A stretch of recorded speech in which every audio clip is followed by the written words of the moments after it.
call the meeting of the Board of Health of December 6th to order.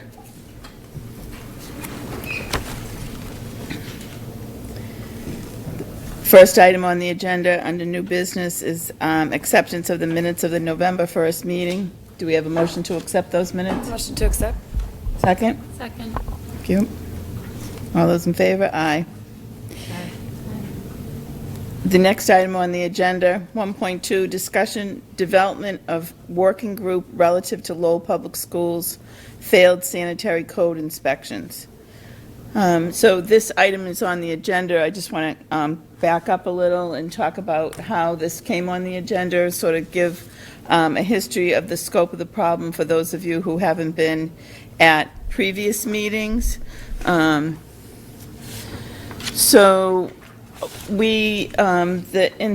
inspection department generally only inspects our schools twice a year, but we have had failed inspections over the last several years, and things seem to have worsened a bit.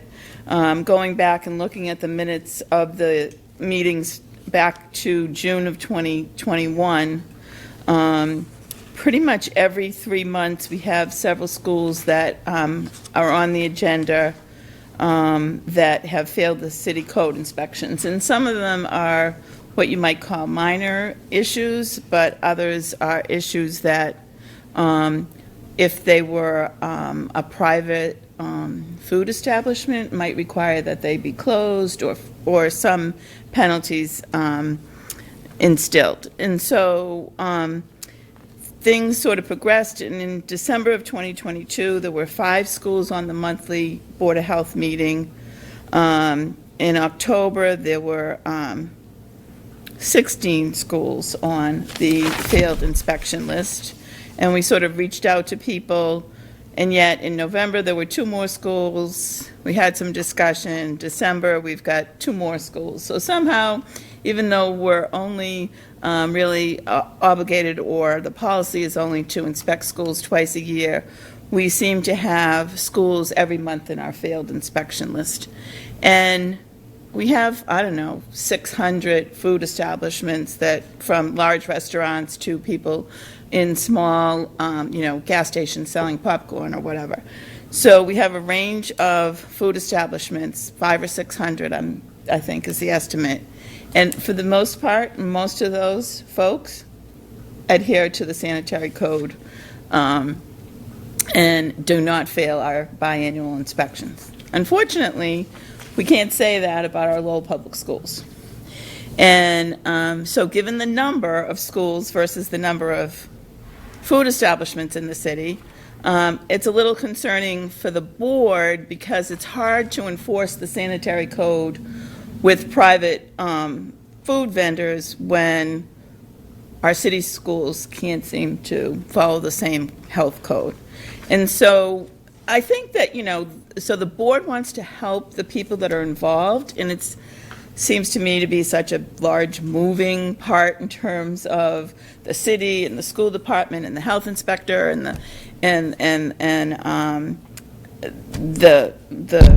DPW commissioners folks and the school folks, and it gets a little confusing. So the board thought that if we invited the folks that are responsible, which come from all different departments, sort of together tonight, that we might be able to have some discussion about putting together some working group or some plan that could be in place before next September, that might ensure that next October we don't have 16 schools on the failed health code inspection list. And so our goal is to just help those people that deal with this during the day, that are involved in ensuring that our cafeterias and food sites in our schools meet the health code. And there were some things that I think would relate to the food vendor that you contract with. Some of these are contract issues. You have a contract with Banner Pest Control. We've had them here many times. We've had discussions with Banner about what can we do about the rodent issue in the public schools. And And so then it gets to the point, well, they can only do so much. This is what they recommend. They recommend that the holes be filled in that are allowing the rodents into the building. And so so you have outside vendors and inside contractors, and to me, it's complicated.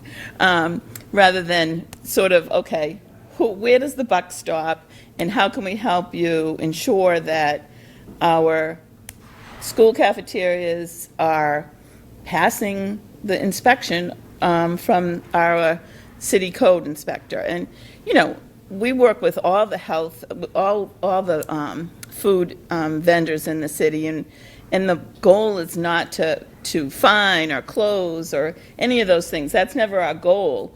But, the goal is to educate and help and work with the people involved in our restaurants, educate them on how they can pass, follow the health code.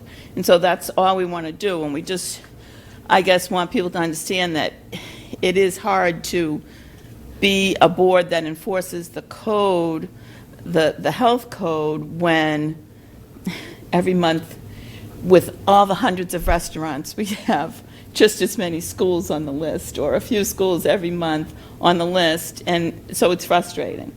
And that's just, so I just wanted to, I don't know if any of the board members want to jump in.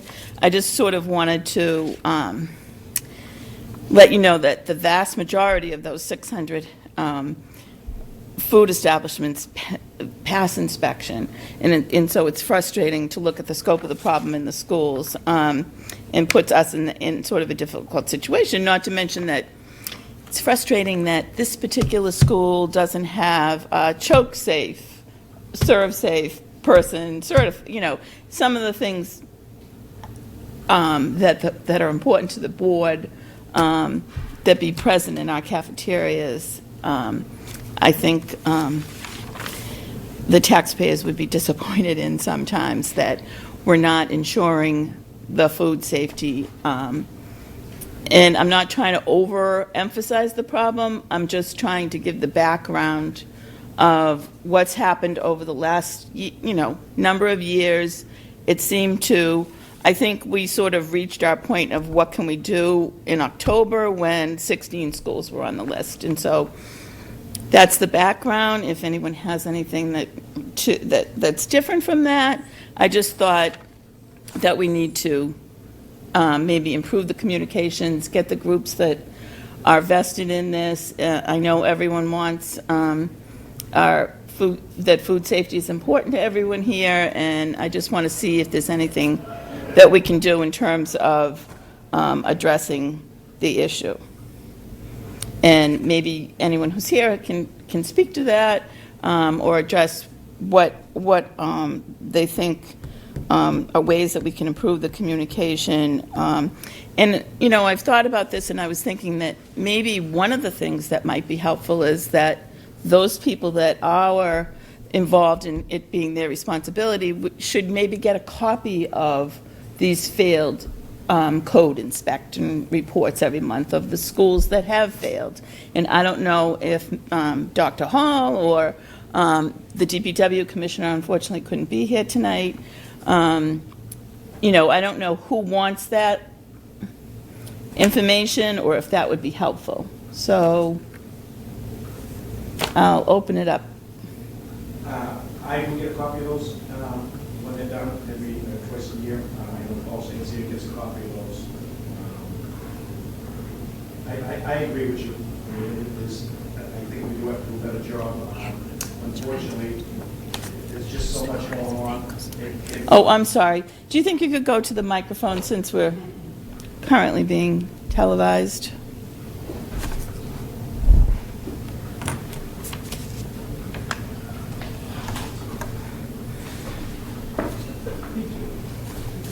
Yeah, sorry about that. So I agree. We have to do a better job. We meet every week with the city on Tuesdays. Unfortunately, the health inspections do only come a couple times a year. No excuse, but it's, we work a lot on actions as they take place. We're dealing with things as they happen, and unfortunately, when we see these reports, it's months at, as they, might be several weeks since we looked at them last. we're in different, different things. We have problems at other schools. A lot of these issues are the same things: ceiling tiles, hood inspections. We just have to do a better job. It's as simple as that. Paul and I have talked about it. We talked about it knowing this meeting was coming up. We'll try to do a better job prior to these meetings of getting these things done. I really don't have any excuses other than we just have to do a better job. Okay. Is there anything the board or the health department or the health inspectors can do to improve communication, to make sure you're aware of, so you're already getting a copy of the failed health inspections? We do get a copy of them. Okay. Uh, Okay. We could invite, I know Jimmy's probably pretty busy with the schedule he has, as you mentioned, all the restaurants in 30 schools and other buildings we have in the city. Maybe once a month or whatever he wants us to make a schedule to come in and join us at our city school meetings on Tuesdays at 1 o'clock. Maybe to go over things, maybe just a reminder. That's just something we'll throw out there. I hate to try to add things to people's schedule, but it is an option. Okay. So if we had some input or Jimmy had some input that he could attend those meetings on Tuesdays at 1 o'clock. I think we've done a better job with the rodents. We're still seeing evidence of it, but we've come a long ways from 2 years ago. A lot of work done is closing up holes in buildings that they're reoccurring. Doors get jammed open, they get wedged open. Things that were fixed, 6 months ago have to be re-looked at again, every couple of months or whatever. So again, we'll try to do a better job, and communication will be key for us. Okay. Dr. Hall, did you? I don't have anything further. Okay. Jimmy, did you have any suggestions you wanted to make? What are your thoughts on maybe at some point or some Tuesdays potentially joining that meeting?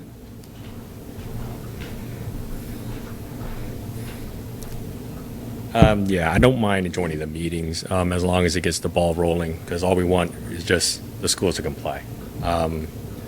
Like he said, it's pretty general maintenance stuff.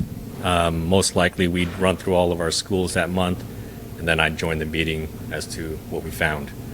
As far as the rodent issue, I know, we're typically just in the kitchen facility, but I know people in the classrooms talk about it, but it's tough because people bring food to the classrooms, and that's a struggle between folks doing the pest control, the administration, and then the teachers. They keep a cubby full of crackers. In class, there's crumbs, so it's kind of everyone kind of needs to buy in on this thing to really fix it. So any meeting you want to go to, we can. So I'm wondering about the vendor. Is it Amark? Oh, yeah. Are you from there? Okay. Yeah. Oh, nice to meet you. Hi, I'm Alicia. Hi. Spooner Gomez, I'm the general manager for the food service department. Okay, great. Spooner Gomez. So I had a question about, there were a couple of things that I thought that on the failed inspection that would relate to the Yeah. vendor. And one of those is Choke Safe, the Serve Safe, the certification that was out of date, right? No, so everyone had them, they just weren't hung up in the schools. So we had the documents. We did all of the staff on Choke Safe last January with Pride Star. We didn't post them. They were just all in a binder in the office. So they are now all out in the schools. And then we just redid the certification in November. And we run Serve Safe classes annually and then yearly as people get promotions or for coverage. So everyone has them, everyone in a kitchen. Multiple people have Serve Safe, and every staff is anti-choke. We just didn't have it posted. Oh, that's good to know. Yeah, so everyone does have it, yes. So part of the, so that part of the requirement is that they're posted. Yeah, it just got lost in the shuffle. Okay.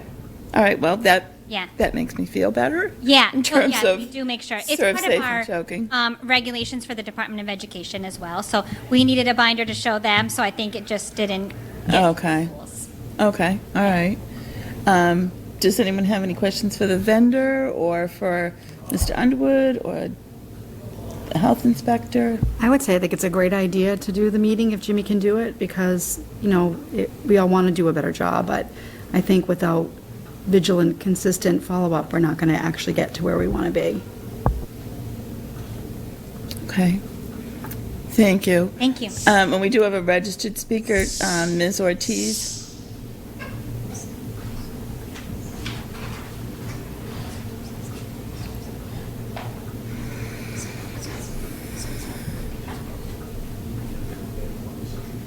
Name and address, please. I'm sorry, I couldn't. Your name and address, please. Oh, sure. Laura Ortiz, and resident of Lowell. Your address, please. Yeah, I'm not going to give that, but I'm a resident of Lowell. She doesn't. Okay. Thank you for letting me speak. I just wanted to say that I want to thank you all, because I've spoken before, and I know how hard the board has worked, as well as the DPW and Ricky Underwood in the schools. And I want to make a point that I do not think that the issues with the maintenance are actually the school's fault. I believe that they are the city of Lowell that is not funding the school enough. It is not providing enough for the DPW and the rest of the staff to be able to complete the maintenance. And I say that after years of getting records that are showing this. I'm not quite sure why you don't have the school dude maintenance list. I appreciate Ricky Underwood's excellent narrowing it down, telling us all what some of the failures were on, I think it was 302 roof leaks in 26 schools. But what I was really surprised about is I didn't see the school dude report that you used to get back in 2017, 2018, and 2019 in regards to where you could look at what all the maintenance issues were. I don't really think it's fair to, to blame it again on the school when this is the city is the landlord. The city is required to maintain, and it's required to actually provide enough funding to the school. I don't think it's appropriate for the school to have to take money from students in order to maintain the indoor air quality. I think it's just gross negligence. We have a desegregation order that requires these schools to be equal. When we have rich school versus poor schools, they're not equal, and I don't really think it's fair to the majority of the minority to have to breathe in unhabitable, hostile air. And I would also say that for the staff. It was heartbreaking hearing the staff on, I think it was November 15th or 18th, when they talked about how bad the schools were. So I have great concern over the fact of the city, even having a committee to run anything. I think you need outside help. I'm thankful that the Bureau of Environmental Health did come in. And I'm sorry, Ms. Ortiz. Can I just interrupt you? I'm not following. Okay.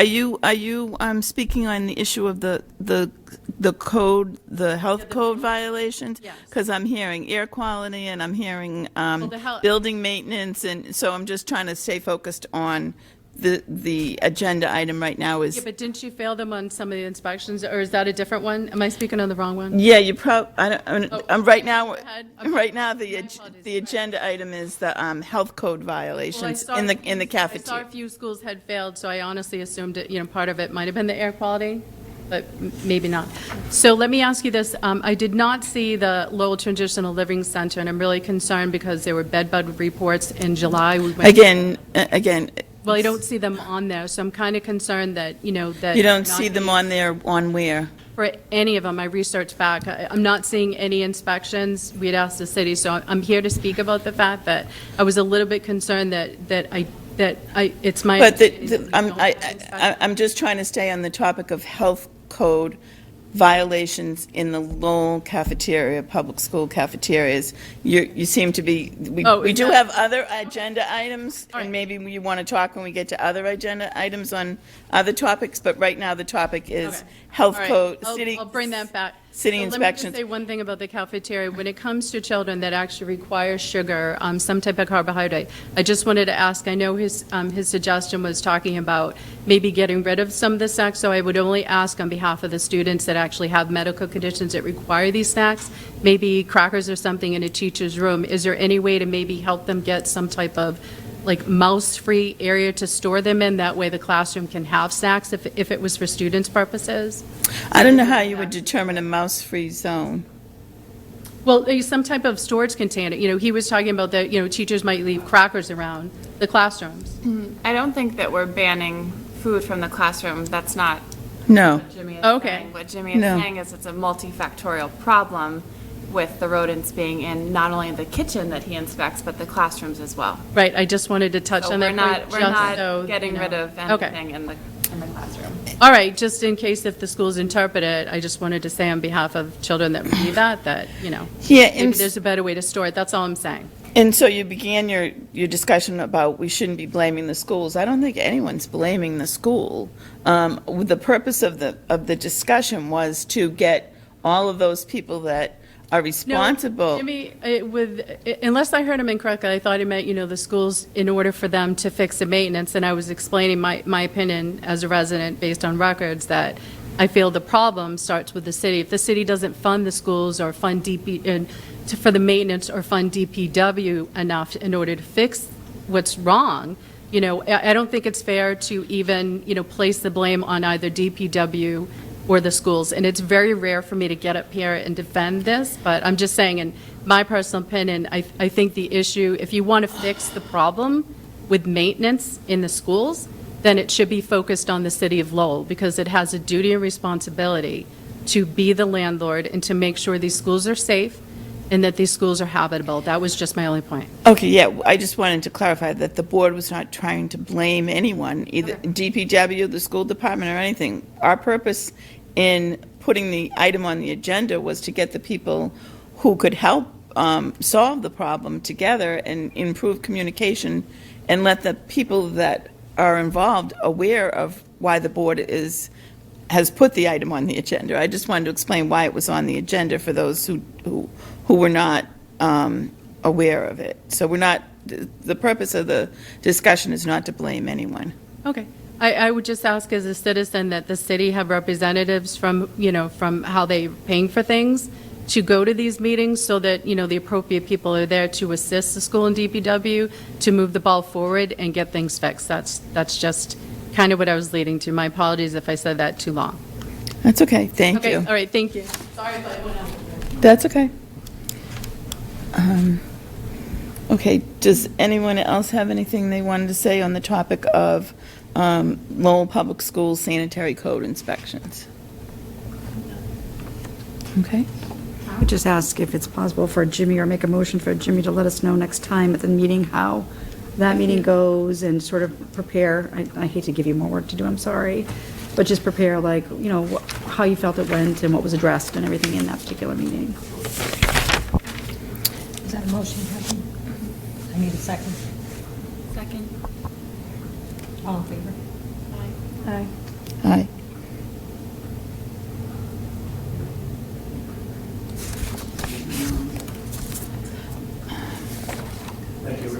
Thank you.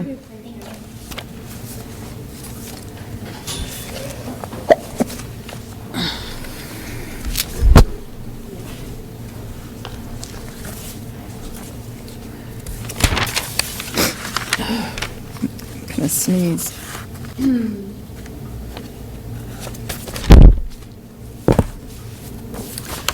Okay. The next item on the agenda is the monthly development services report submitted by Senior Sanitary Code Inspector Jimmy Lee. Good evening, everybody.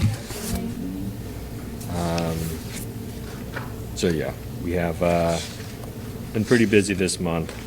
And like we had just discussed, some of the schools are still, as of 2-3 weeks ago, we go back when we can, but some of these schools we've been going back like 4 times now, and at some point, we've kind of have to move on. But those things are kind of like just scheduling the Ansel systems, hood cleaning, stuff like that.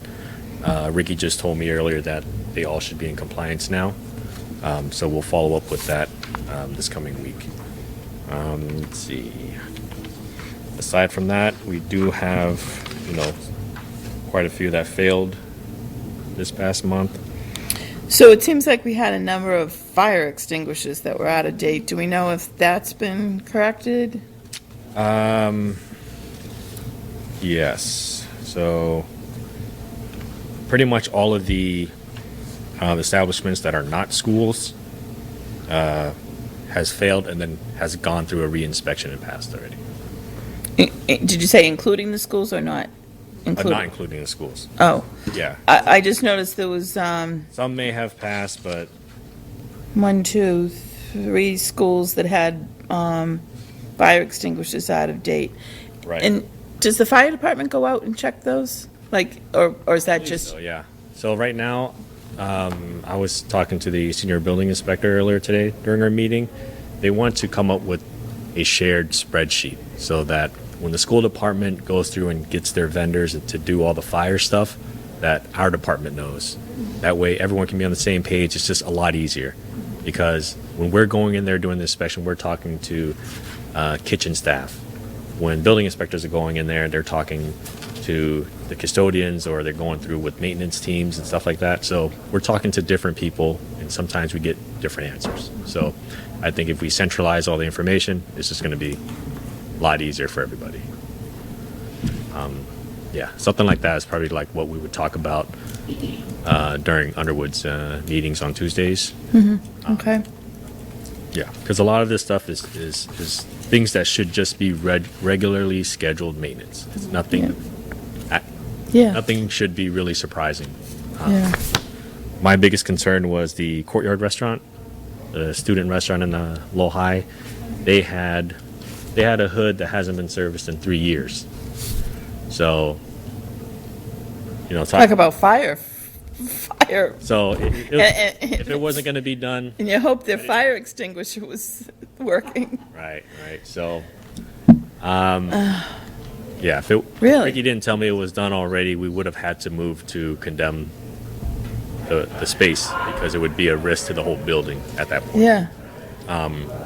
He says it's done, so next week we'll take a look at it. Okay. Yeah, restaurants have been doing, we've just been going through them. Winter's always kind of busy, holidays. Liquor licenses need to be renewed by the end of the month, so myself and the building inspector have been going downtown to the bars that are typically not open during our regular business hours, so we've been getting in there doing the inspections as well. Oh.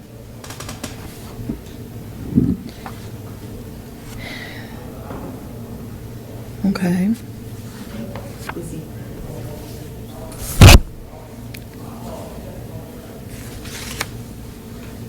Any other questions? Comments from Jimmy? No, I mean I'm glad to see some of the school department people show up today. As long as we're taking stuff forward, I'm happy to see that. Yeah. Okay. All right, great. Thank you, Jimmy. Thank you guys. Thank you. Happy holidays.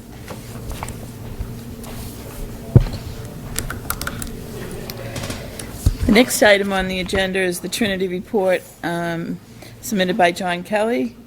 And we have both the opioid report and the third quarter report.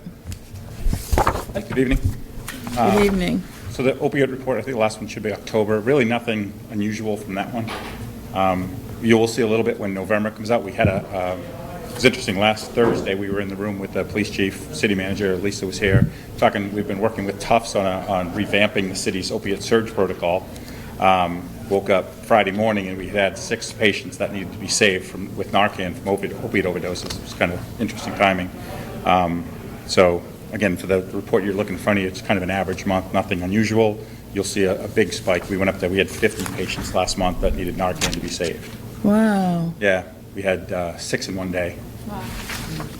So again, the city's working with Tufts School of Medicine to revamp the surge protocol. If you remember back, 2017, Lowell was really the first community in Massachusetts that had that surge protocol. I think it's 10 or 11 times we've kind of sent it out over the years. But it's time to kind of revisit it, how we're getting the message to the patients that need it. So that's kind of that evolution we've got going on there. We do have to thank John. He really has no day off. He looks at the statistics basically every day and counts reports. Thank you. Of course. One other thing before we get into the report, so we got our EMD accreditation redone for another 3 years, so we're the only center in Massachusetts. We're one of about 194 in the world, or 195 in the world. Took an extra month, so we have an outside auditor that for the National Academy of Emergency Dispatch comes in. They audit a certain number of calls. They go through our reviews to show how we reviewed our dispatchers. There was a couple little tweaks they wanted to see, so we did some retraining of our quality assurance team. kind of did some more calls for them, and then they kind of gave us our accreditation. So kind of an important thing for us. We've had Yeah. it since 2017. Again, we're one of the only ones in Massachusetts. Great. Thank you. So if we go to the Board of Health meeting, no, we're already here. That was quick. The report, so I'm a little red. So if you go to page 4, again, the struggles with getting to the 90% continue. We've talked about the reasons before, staffing, all those sort of things. There's an evolution going on in EMS. Right now, everybody goes lights and sirens to everything, doesn't matter, right? We have the same standard whether somebody was shot or cardiac arrest and somebody's had foot pain for 9 years. And kind of tying it with that EMD, that's really the idea where we're going forward with. Casey's going to come up in a minute. We've been working with Lowell General, Dr. Drake, and trying to figure out, like, how do we respond less around the city? I'm sure anytime you drive through the city, one of my ambulances, one of his medic trucks, we're going everywhere all day, all over the place. It's very dangerous for everybody. And, you know, when you look at the studies, the EMS response time for non-cardiac arrest is very unimportant, right? So the pandemic and then the staffing crisis has really forced EMS agencies across the United States to try to evolve. Casey will talk to that in a minute when we get to that point in it. We did have, for the first time this year, we did have a mutual aid need. So if you go down to, you know, where it's the Q3, one of the instances, just one instance in 365 days, we had to call Tewksbury Fire in for help. It was the 5th 911 call in the city. We had 8 patients out on 495 for Chelmsford, so that took away a couple extra resources. Again, from my perspective, 1 out of 365 days is pretty phenomenal, where a city the size of Worcester gives about 4 to 4,500 911 calls a year away to their subcontractor. So 1 every 365 days, I'll take that as a victory myself. And that patient didn't even actually go to the hospital. If everybody's okay, can we jump ahead to page 7? So that's the over 12-minute one, and that's what we've kind of talked about a lot. Right, these are the patients that we're really kind of concerned about, we want to highlight. Yeah. Out of those 100 calls, only 2 of them went ALS to the hospital, right? And Lowell Fire, again, we have a very good tiered system in the city where Lowell Fire doesn't go to abdominal pains, but they go to chest pain, respiratory, and seizures, any overdoses. So those patients were receiving great care pretty quickly. You know, the local engine company was there in just a matter of moments. It took us a little bit longer than we would like to get there, but the patient wasn't left alone. None of them were in cardiac arrest. And like I said, out of that 100, only 2 went ALS to the hospital. The overwhelming majority end up out in triage. And we talked about the evolution of the EMD system. So looking at the complaints of those patients, right, if the system evolves, and we won't do anything without the board in the city, it's about 40 to 60% of those patients would get a non-emergency response.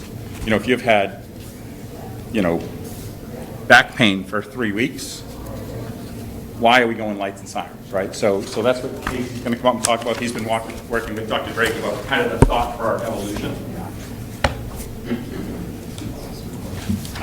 Good evening, everybody. Casey Rainville, Lowell General Hospital. So John and I have been staring at reports every quarter, 85, 87%, not 90%. And that goes both for BLS responses and for the advanced life support responses. I think we're also seeing that the EMS volume overall, not only in the city of Lowell, but in other communities, continues to climb. As John said, we have a really unique opportunity here in the city of Lowell with a multi-tiered response system to try to engineer the system to become more efficient. I think each quarter it's often brought up, the idea of adding more ambulances, adding more ALS units and whatnot. And that is one answer, but it's not the only answer. I'm just speaking from the advanced life support side. Earlier this year, John, myself, Dave Daly, Brian Shanley, Dr. Drake, we had met to talk about the opportunities that we have ahead of us with a multi-tiered system and how we can try to engineer the system to be more efficient. And obviously, the 8-minute response time was brought up. The safety concerns that are associated with that are brought up. From my perspective, just speaking on the ALS end, I would say about close to 50% of our responses in the city of Lowell don't actually result in us seeing a patient. And a lot of that has to do with how information is collected at the point of contact in the 911 center, how it's transmitted to Pride Star Trinity, and then how it's dispatched. And so in terms of shoring things up, making the system more efficient, that is one proposal that we've worked on together. The next step with that to try to reduce what I'd consider unnecessary ALS responses. That proposal, I think, I'd hope to have that to you guys by the next meeting that we present at in February. So the next steps for us are to meet with Dr. Drake, our EMS medical director, shore a couple things up with the police and the 911 center. I have to say that we've got incredible buy-in from the fire department and from the police department as far as just socializing, these initiatives that we'd like to do. I think you guys are the final piece of the puzzle for that. But, just in talking about the advanced life support responses and trying to reduce those, we've obviously spoken a lot about BLS responses. And obviously, Pride Star Trinity is the primary provider of those BLS responses, but I think as a hospital, we want to be supportive of, trying to optimize the system that helps Pride Star out as well to get those numbers up above 90%. My working hypothesis is that if we can optimize the EMS system, I think we can get these numbers up back above 90%. I think we'll need to take a little bit more of a nuanced approach to how we're evaluating those metrics. And the great news is that we do have a very strong EMD system in Lowell with what John's done in his operations center over there at 1221 Westford Street. So I think we have all the pieces of the puzzle together. It's just a matter of shoring up the proposal and then executing it.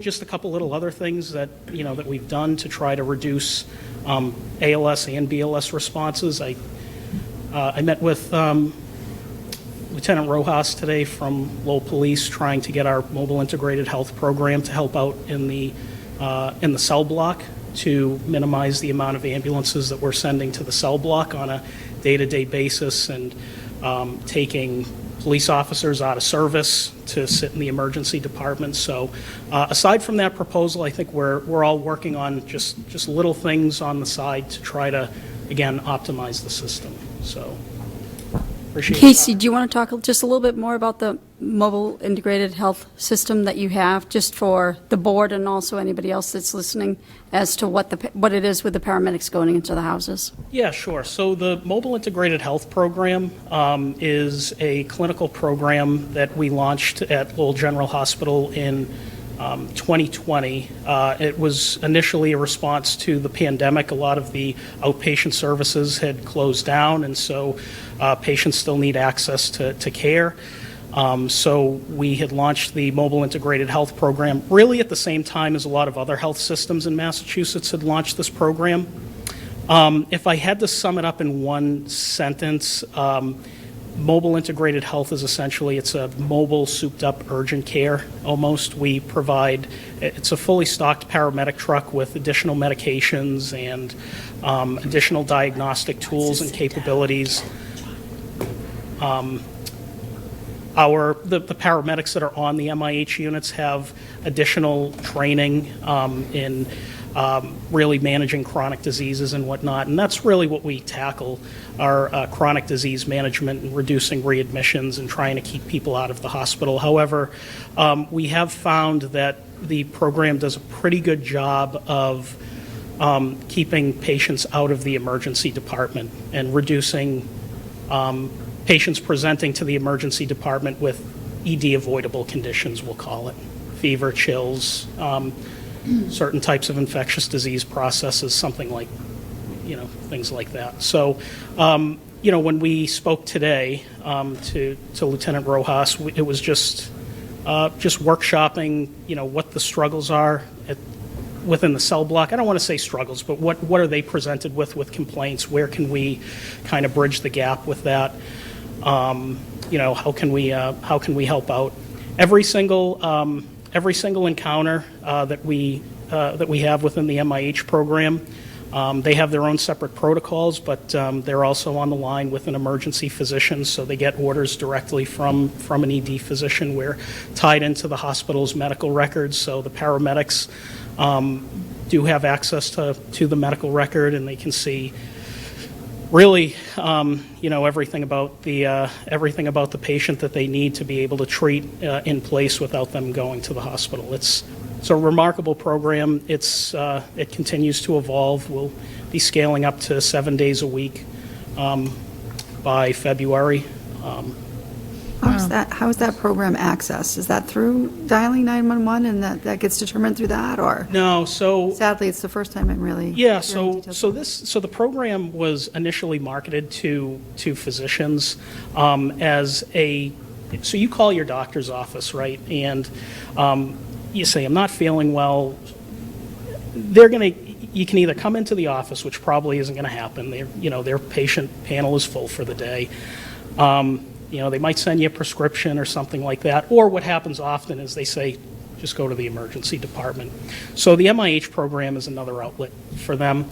So as far as accessing it, a regular patient would not access it. There's really an intermediate kind of, I don't want to say gatekeeper, but someone in the middle that would access it, whether it be the physician or a case manager, nurse case manager, something like that. Is there a set of diagnoses that you are operating under, sort of like that these conditions can be triaged and treated through this mobile clinic? Yep.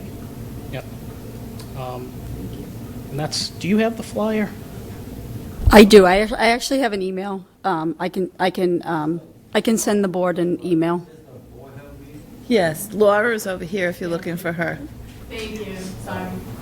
That's okay. So I actually have a neighbor who frequents this program. He's a homebound patient, and I think he uses it for like blood draws and things because he's homebound, so he can't leave his house for things. And if his wife calls the doctor's office, he can't be sent to urgent care, or if it's a little bit more than a telemed visit. So I think he's probably a frequent flyer of the program is probably what he is, because he can't get to urgent care, and sometimes it's not necessary to go to the emergency room, and it's not necessary to tie up an ambulance to get somewhere. And if he had to go to his doctor's office, it would be having to call an ambulance to go and things like that. So this is something that could be used for a patient who needs something like that.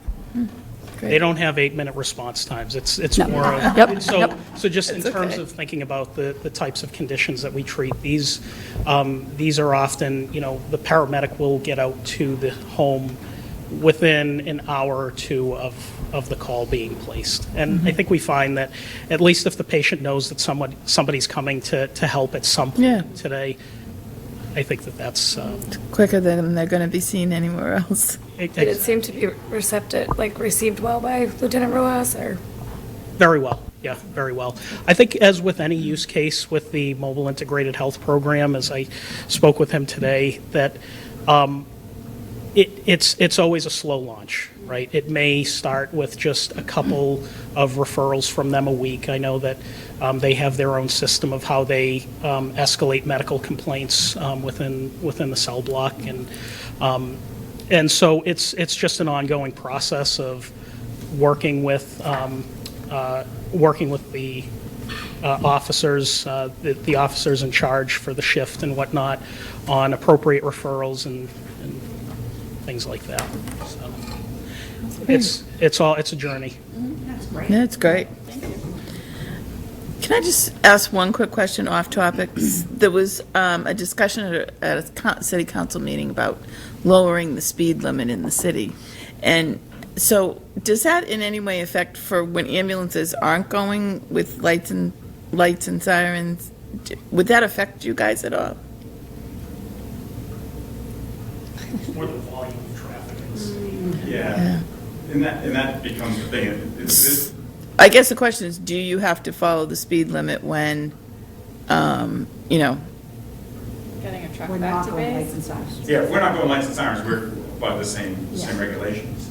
And it does factor in, this is recorded, right? But it does. No, you're on TV. In all honesty, like, when you have a patient in Chelmsford at 4 o'clock in the afternoon, it takes you an hour to get to the hospital. Oh, yeah. And that ambulance is, and then it Yep. takes an hour to get back. Right.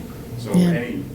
it is, and all of that factors in. It's more traffic though then, yeah. Yeah. Right, it takes everybody a little bit longer to get home theoretically, so that it takes longer for the ambulance to get available again. Yeah, okay. Thank you. Thank you very much. Just one last thing, we did want to talk about adding 2 data points. I know there's so much in there and everybody enjoys every minute of it. But I didn't want to do anything without talking to the board first. We wanted to kind of throw in on page 8, just a no transport rate. We wanted to start to highlight, like last quarter, 32% of the 911 calls we went to, we didn't actually bring anybody to the hospital. And that's part of that EMD flow that we talked about as well. So what we want to do is add it in there, same kind of thing we're doing now for the ALS trucks and the BLS trucks, just to kind of highlight, like Casey said, you know, if you do out the math real quick, which I'll pretend I'm doing in my head, Casey's, when we dispatch one of his trucks on a call, only about 35% of the time, they're actually transporting someone to the hospital. So that's a lot of lights and sirens going around in the city. Is there a way that we can limit it? We're never going to eliminate it, but with the EMD protocol Casey talked about, how do we cut that down? So maybe we get the transport rate up to 65%, which if we can cut 1,000 times that his people are putting their lights on, safer for them, safer for all the other cities' citizens. So we do want to add that into the report just to kind of start to bring that forward a little bit. So the no transport rate for both BLS and ALS. Does anybody? What was the no transport rate for the more than 12-minute or the 12-minute calls?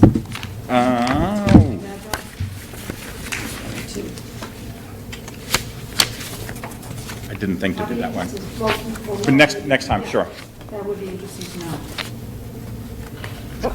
I did just notice that your needle pickups did go from 27 in the second quarter to 67 this quarter, and Andres had no time off this quarter. So you'll be happy to know that I am hiring I put in a requisition to hire another full-time syringe coordinator. So hopefully that will cut down. We appreciate that very much. He is still, other than all of you, our favorite city employee. So there is a second Other than full-time all one. of us. Thank you very much. I'm sorry, I missed the second data point. Oh, no transport rate for ALS and no transport rate for BLS. Oh, Thank you. Merry Christmas, Happy New Year.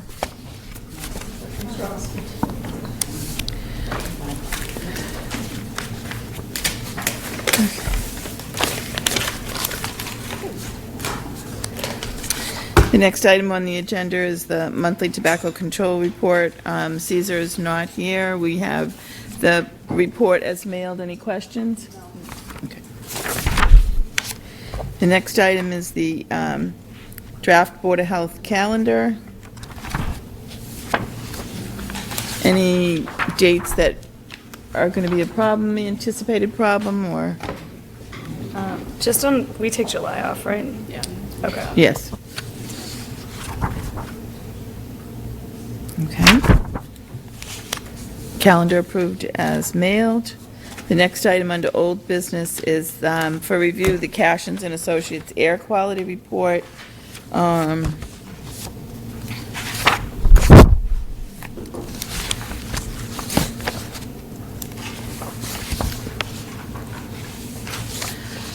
So we have a couple of different reports. Any questions?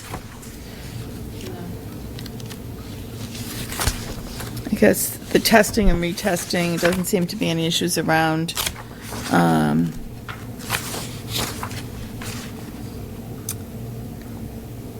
CO, dust, or volatile chemicals. There was only one classroom that even came close to the limit.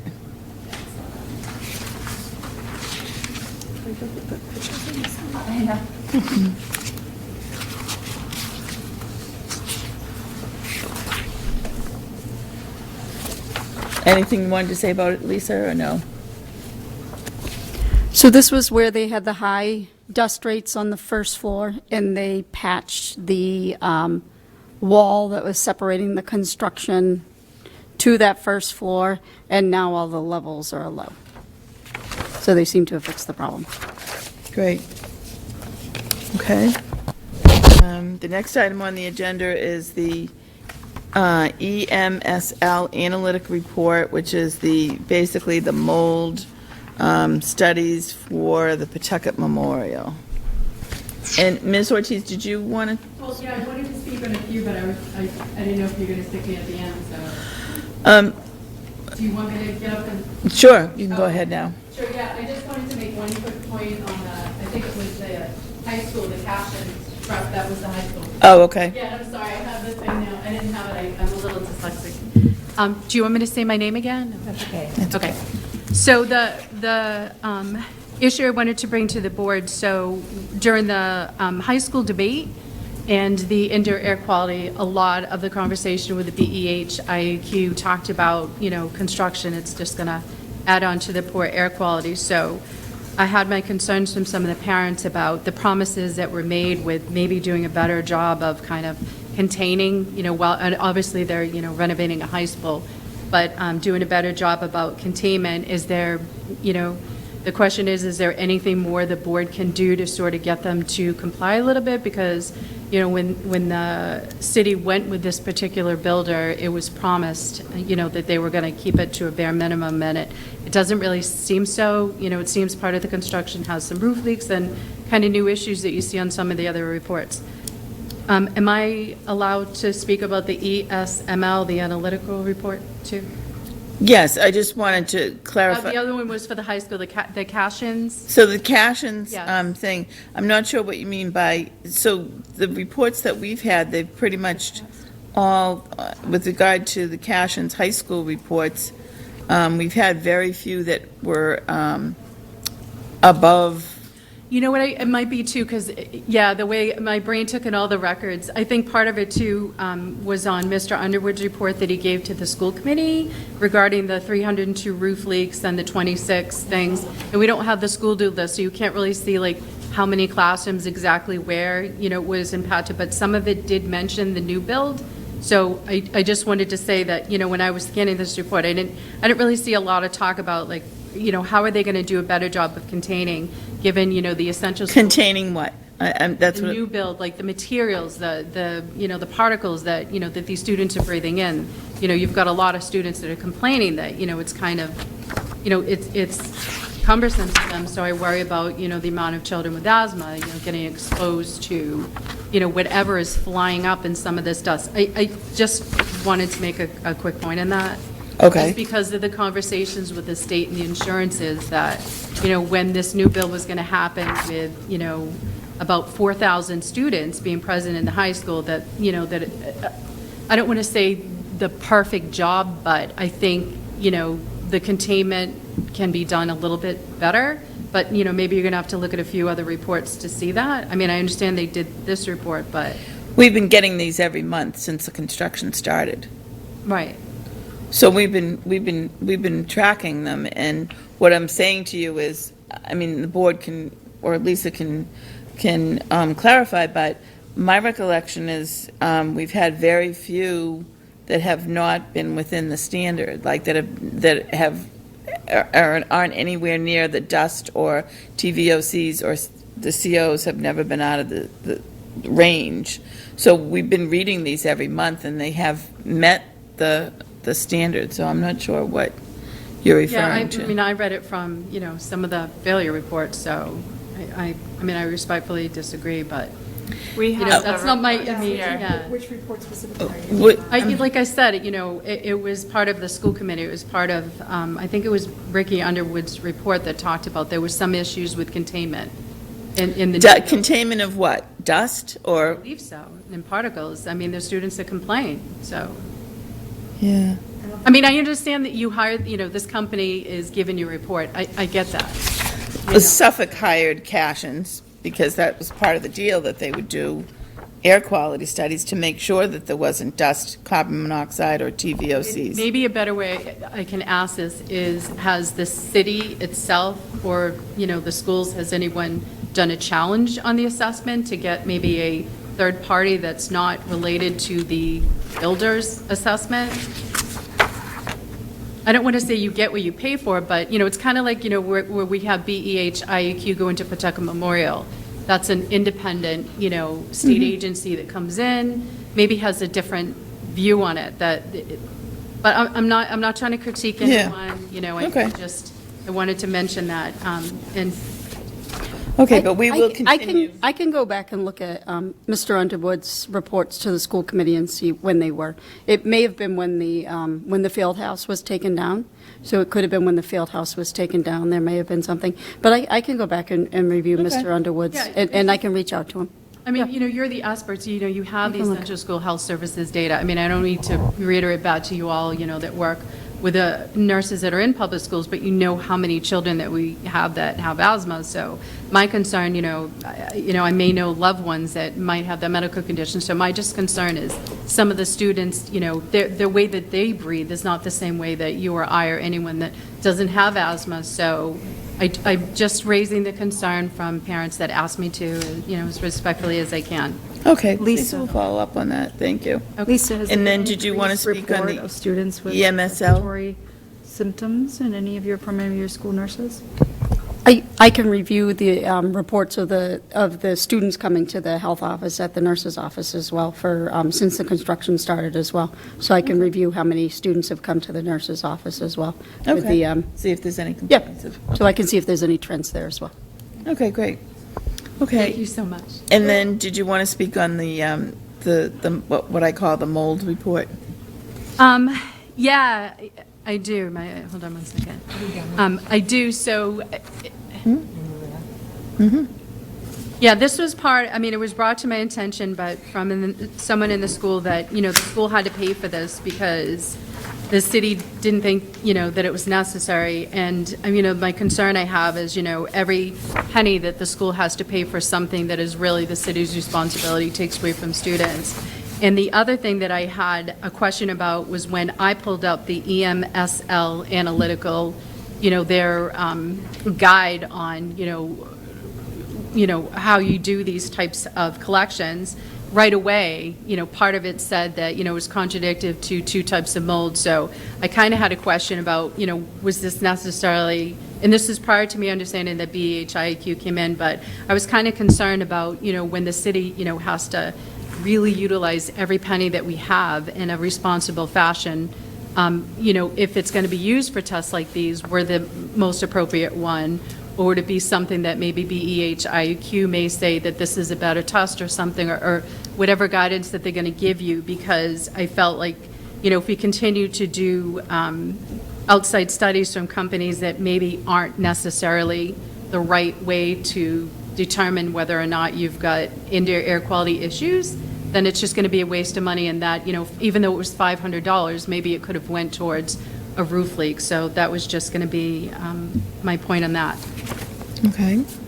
And I did have one last thing on the Trinity. I just had a question for the board. Are you tracking any separate data when it comes to the homelessness persons for some of the opiate epidemic? Like, are you breaking it down into different areas? I know Trinity's doing it. And the other thing that I had was, are you, and I know you do have an excellent outreach, so I'm not critiquing this, but do you have a program or anything where you're, for some of the poorest, maybe the language barriers and the homeless, is there an outreach where you're giving the families that clearly have like 2, 3, 4, 5, 6, or even the homeless or the campsites, whatever, calls to 911 with an opiate or any of the other types of overdose? Are they getting free access to Narcan? Absolutely. Oh, and the other thing too was Okay, can we just try to answer one question? That's a lot of information. Oh, was it? So Okay, sorry. I'm going to start from the back. Sure.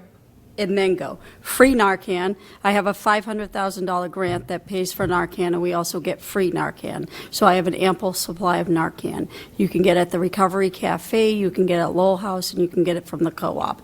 You can also get it at any pharmacy, Mass Health, you can get it for free. Any other prescription, you can get it for $41 or $44. Tracking 911 calls is very difficult because the homeless do not give their address or their correct name, so that's very difficult to track. Outreach is done by a lot of people.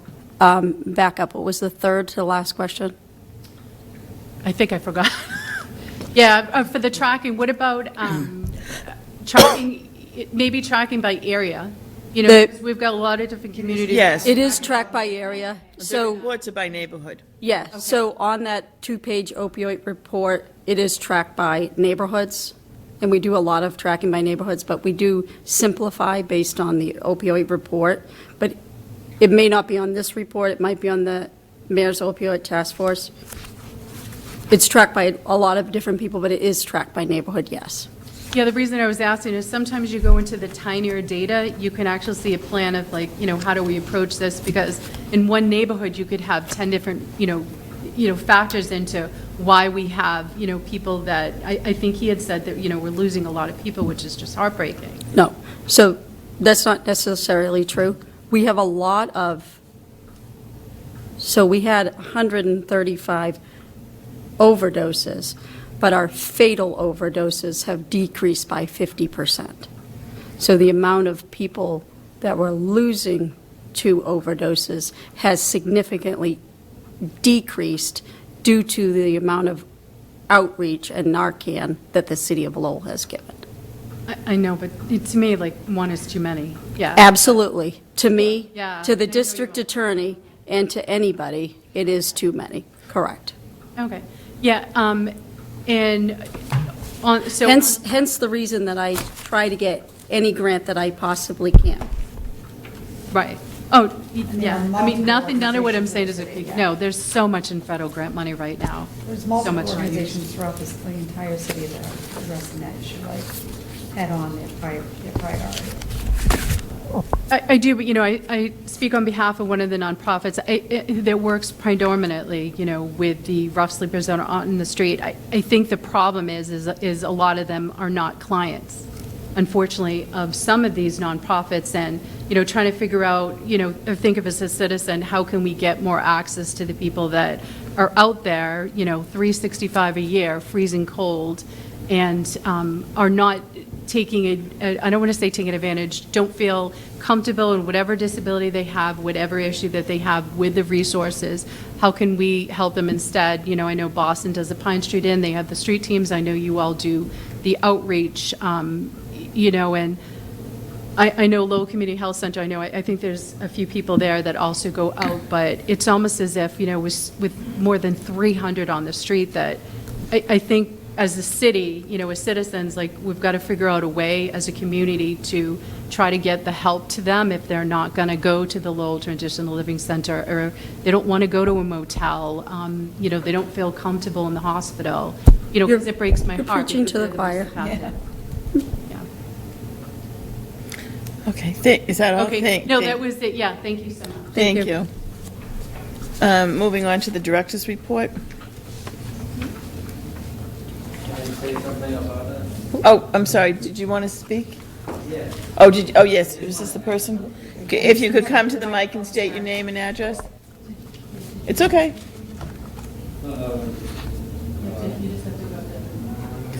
What's his name? Oh, you have to. I didn't speak on the last one, Want to ask something to the homeless I just need topic? you to say your name and address Oh, for the record, please. Flip Weisman, Low citizen.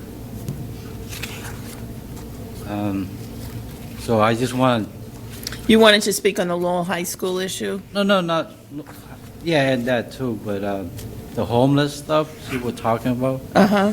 like, she want to build something to help the homeless. You know what I mean? Like, well, anyway, but we can build like, you know how we have park for like sport and stuff?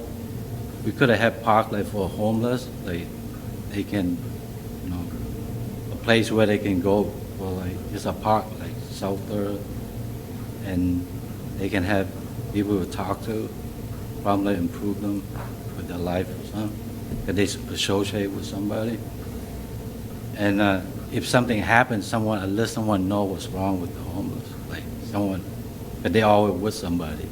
We're not a homeless. And, you know, and instead of having them walk around the street, we can have them like all hang out one place. They can help each other. And we don't need any program to help them.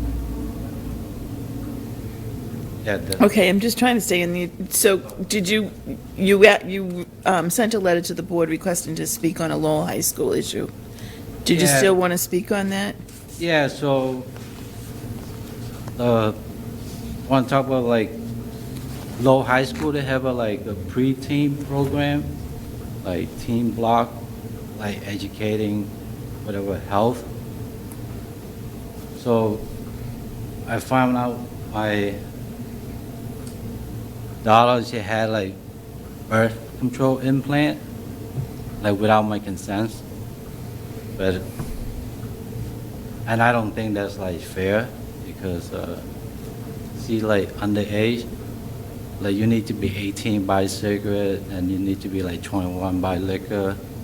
And then she's like 16, not fully developed, and then school give her like option, like power to make decision on her own.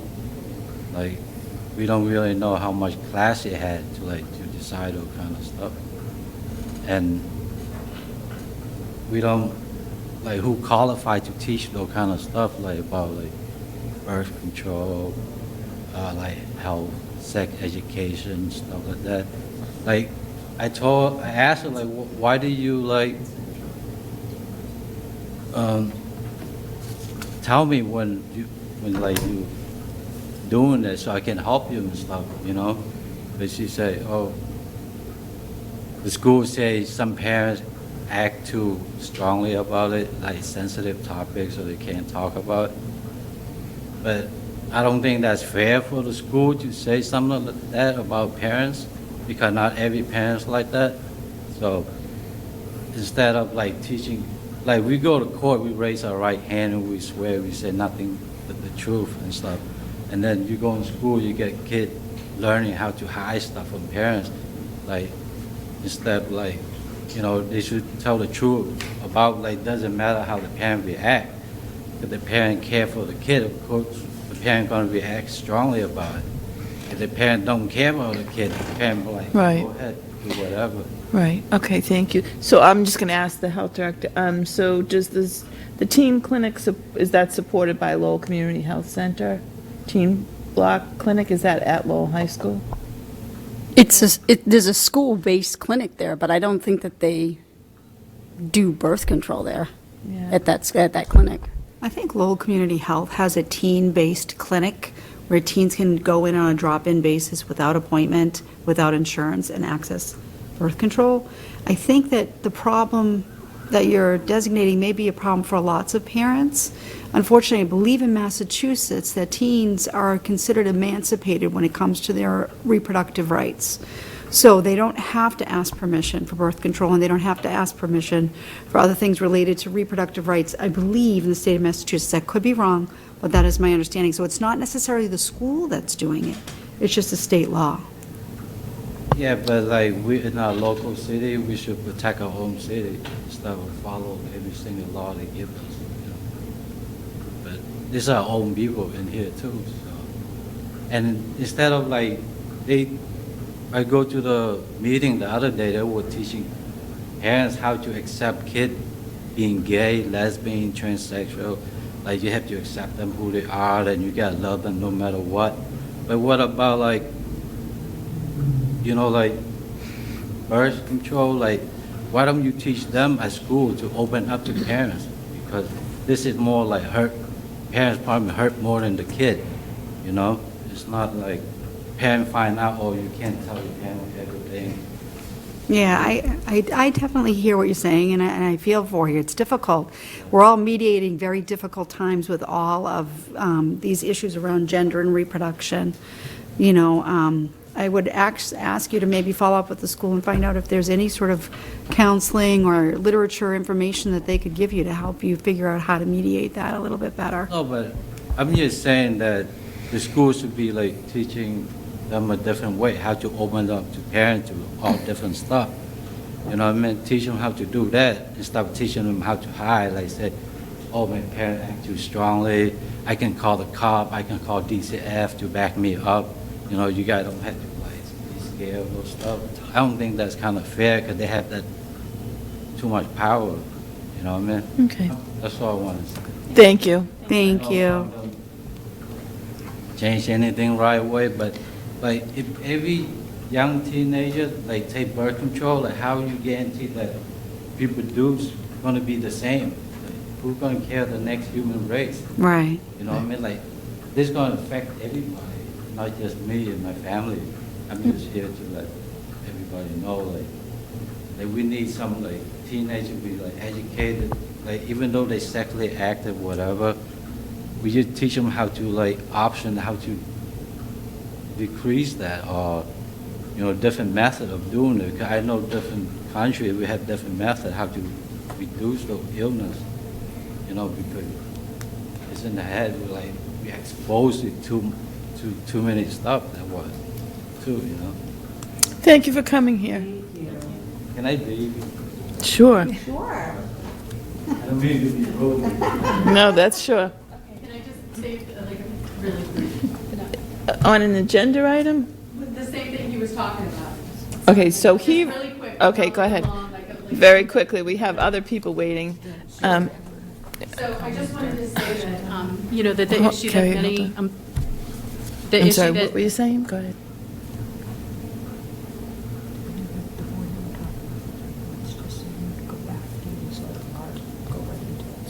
Okay, okay, go ahead. okay, still sorry.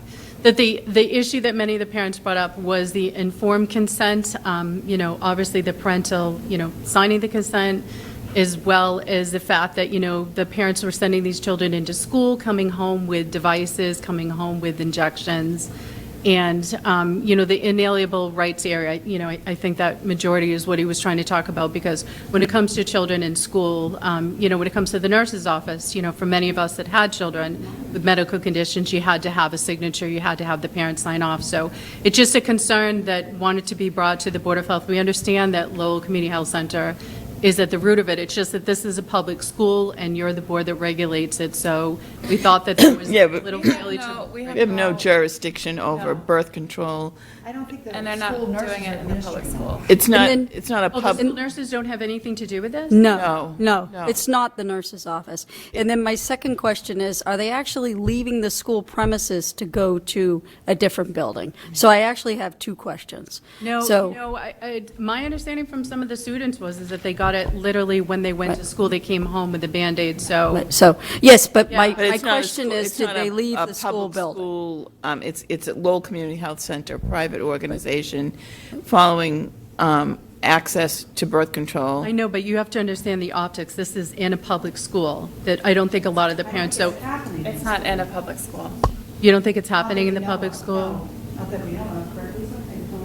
But we'll look into it, but Yeah, it's not, that was the part that I thought, well, this doesn't... it's not the Lowell. Because if I offer flu shots or a COVID shot or a meningitis shot, we wouldn't even give it in the nurse's office without, if the child is under 18, we wouldn't even give it without, No, exactly. without That's what a it's- parent's permission.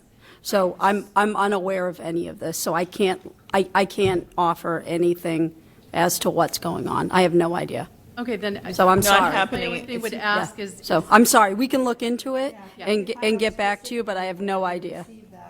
It's my understanding that they received it in school. You know, I mean, Yeah, just I'm a to- third party. This is Just to be clear, it's not happening in the school nurse's office.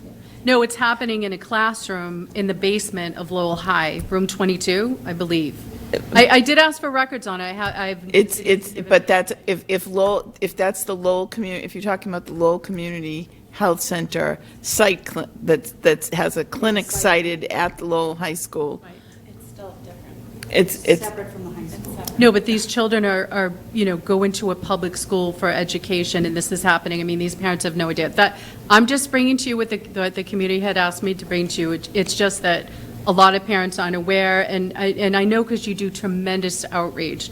Is there any way at all, if this is true, if this is happening, children are getting, injections, for birth control, or they're be giving other types of birth control or implanted devices, can we get more information to the parents in all their languages? That's my only purpose of standing up I here. don't think that they have to, well, I don't want to speak on it because I'm not exactly sure who's doing this and what's happening, and I don't want to say anything erroneous about it. But depending on the age of the children, a lot of these clinics around the city these children have, at a certain age, have autonomy to make those birth control Yeah. conditions. They can't because of HIPAA provide the parents with information. They're not allowed to. Okay, I do, and the state can pass something, that does not mean it was constitutionally correct when parents have inalienable rights. I'm just doing the devil's advocate here. I mean, So I I'm think the not concern, arguing with you. I Yeah. understand where you're coming from. I have 6 of my own children. I understand where you're Right. coming from. I truly do. I just don't think we have control over that. no, it's just, some of these children are having side effects. I'll just say that. It's So just- the issue was, It is something that the board does not have any jurisdiction over or any control over. Who's providing the service and address it with them is what you would have to do. And I guess if you have a problem with something the school department is allowing in terms of letting Lowell Community Health Center use their space, then that's something you should bring to the school department or the school committee. We don't have any jurisdiction over the school department allowing the Lowell Community Health Center to use their space to provide access to teens, for health care, for health issues. yeah, I think of it in terms of you're the Board of Health, you might have, the regulations of what they're supposed to provide, maybe they should have provided notice to the parents, I think of it almost like a DBA. I think that's the point, the point is to not provide notice to the parents. I think you're missing the point. It's to provide a confidential site for teenagers to access health care without their parents' permission. I mean, that's the whole point of them being part of the point of them being at the high school is confidential issues that teens feel they can go to this community health center. No, If you don't agree with that, that's okay. Yeah. I know It's okay not. No, I would never do that with someone else's child. No, I you get have to that address because, with yeah. the appropriate- But, so if you feel that the Lowell School Department shouldn't be providing access to teens in a teen access center that's cited at the high school, then that's something I guess you need to, No, we did, and we brought it to many people's attention. But it's not a wanted Board of to Health. Ask the Board of Health. So we're just bringing it to your attention. Thank you. But, it's better to get fact rather than rumor. That's all. All right, thank you for your time. Thank you. Thank you. Merry Christmas and happy holidays. Thank you.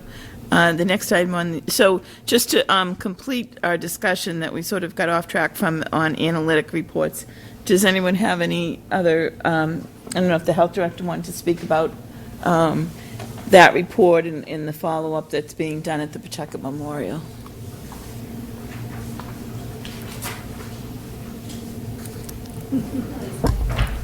So there is monthly mold testing being done at the Pawtucket Memorial, as Ms. Ortiz did say. There was an air quality, bless you, there was a full air quality test done last Tuesday by the Massachusetts Department of Public Health, which will come out with a full 20-page report that will do the inside and outside of the building, with pictures and temperatures and a full host of things about the school. This is the school, if you remember at the beginning of the year, that did not start with the rest of the buildings due to the mold. That Ricky did speak to us, that they didn't know what was going on with the building. Since the beginning of the year, they've been doing monthly mold air testing, and in November, one of the tests, which I failed to put in your package, I'm sorry, a couple of the rooms came back positive, like higher than the outside tests, and then they went back the following week and repeated them, and they came back lower. But because that happened, the school department, the city manager's office, and myself did call and have a full assessment of the building, because I felt rather than waiting till today, that the board would probably want that done anyway. We ended up having it done, and they did come in last Tuesday and do that.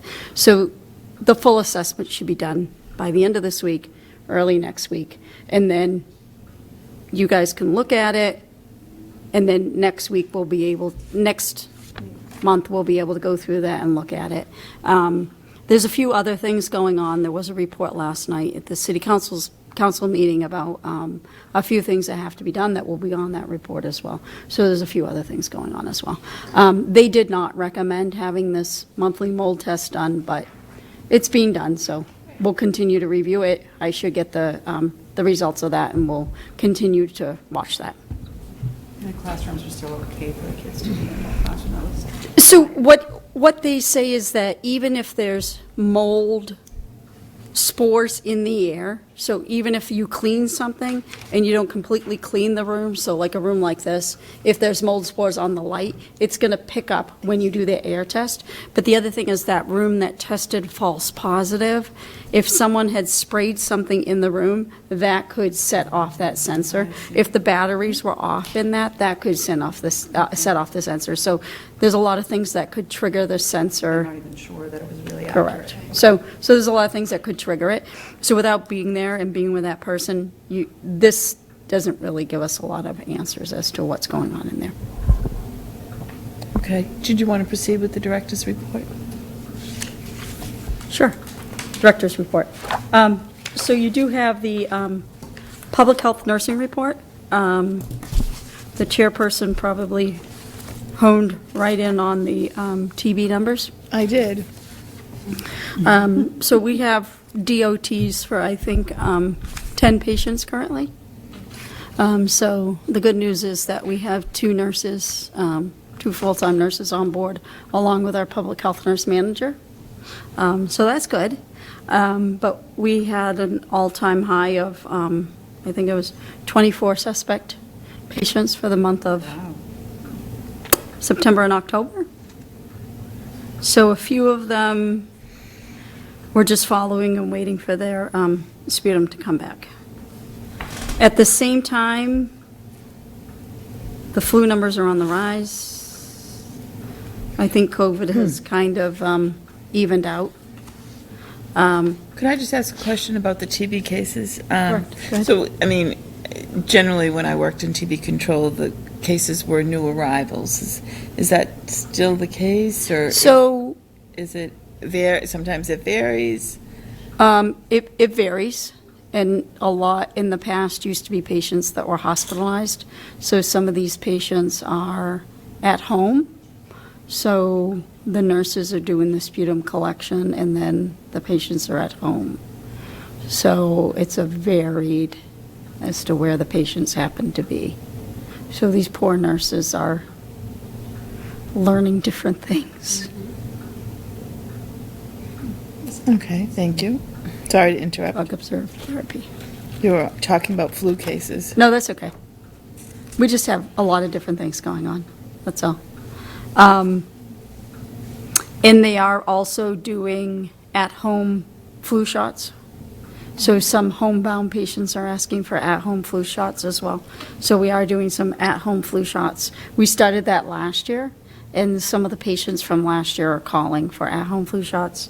We have a little snag in getting our COVID vaccine for some reason. They keep asking for different things from us. The COVID vaccine numbers are dismal in terms of people getting the vaccine, right? And we're having trouble getting vaccines, so. We are onboarding 2 more school nurses. We have a long-term, so we have 2 open school nurses. We have a long-term FMLA. We're going to be onboarding, hopefully soon, an assistant syringe coordinator. We have a substance abuse coordinator starting on Monday. We have a second clinical recovery specialist for the co-op who had a physical today, so we're increasing the co-op. So we're doing good. I don't think there's any problem with Narcan access, right? I mean, the co-op. Narcan, no. Yeah, okay. My understanding was everyone had plenty of free Narcan in the co-op. No. And we get free Narcan through the state Yeah. as well. Okay. What are those Narcan boxes they were going to put up around the city? So we do have some Narcan boxes up. We can't get them in the areas where we have increased overdoses, like the South Common Yeah. and downtown Lowell. A few of them have been stolen. Okay. But they do well, like in Clementi Park. There's one at the senior center, there's one at the library. I know UMass Lowell has a couple in some of their areas. A few businesses have them. I should get a list of all the areas of where they are, but, yeah. They said they were going to be yellow boxes. I've just never seen Yellow? any of those. I think they're more reddish, I feel like. The one at Eyes open. the one at the senior center is more red, I feel like. But I think the SAM boxes are more yellow. They call them SAM, S-A-M. They're more yellow. What's next? There will be a school nurse report next month, because they're getting used to using their system, so they'll have at least a full month of using their system, so they will have a full month of using their system, so they'll have a report next month, yeah. Okay. I was going to ask for a motion to adjourn, but were you ladies, were not on the agenda, were you interested in speaking tonight? The last time we were said that we didn't need to put our name in the agendas. That was what we were saying. No, I think the last thing that we asked you was prior to our next meeting, if you could provide with us the Chelmsford, provide to carry before the meeting the Chelmsford regulations around, pardon me? Plus the other, all the information they had on microblading and why they should be allowed to do what they want to do, and regulations from Chelmsford and other surrounding towns that allow it. So, I'll hold the motion to adjourn, but did you have something you wanted to provide to the board tonight? Or do you want to put it on next month? Because, We understand that the board was going to move into Chelmsford and what Chelmsford was doing, and we shouldn't, or we didn't have to bring nothing. That was what was said last meeting. no, I believe Dr. Galvin asked you, I'd have to read the minutes. They were told to get the information that's submitted. Which information, what specific The information? regulations from Chelmsford, any surrounding towns, Austin, what they wanted to do. Dr. Galvin was waiting to hear from a physician. He had asked a question too about the safety of doing the frontal cars. So I did read Chelmsford's, and I know that Chelmsford does an apprentice, and they do not do, I didn't see anything about nipple tattooing, so I did read Chelmsford's. But I was waiting for Dr. Galvin to get the review from his physician, because he was going to talk to the physicians about the nipple tattooing, so I think we were waiting for So that. are you aware that Yeah. Chelmsford doesn't allow nipple tattooing in their town? Okay, can we get just the approval for the apprenticeship and put the nipple tattooing apart and just get the approval for starting the program for apprenticeship? So the board voted to allow apprenticeship. To look into setting one up. Right, so we did, so that was voted on, but if we start that through the law department, then we start the process to go through the law department for that, and then it starts the whole process again for all the paperwork. And then, once we go through the full process again, then we're not going to start it again for nipple tattooing. So I didn't know if we wanted to wait to get the final answer for the nipple tattooing before we did it. So we're going to start the process for the apprenticeship, and then hold on the nipple tattooing. Is that what we want to do? So I don't know, so are you saying that you agree that we're not going to do nipple tattooing? And that we should proceed to send to the law department a request to amend the regulation to allow for apprenticeship? Yes. Okay, okay. Does that sound reasonable? Okay. And, I mean, at the last board meeting, we voted to allow apprenticeships in microblading.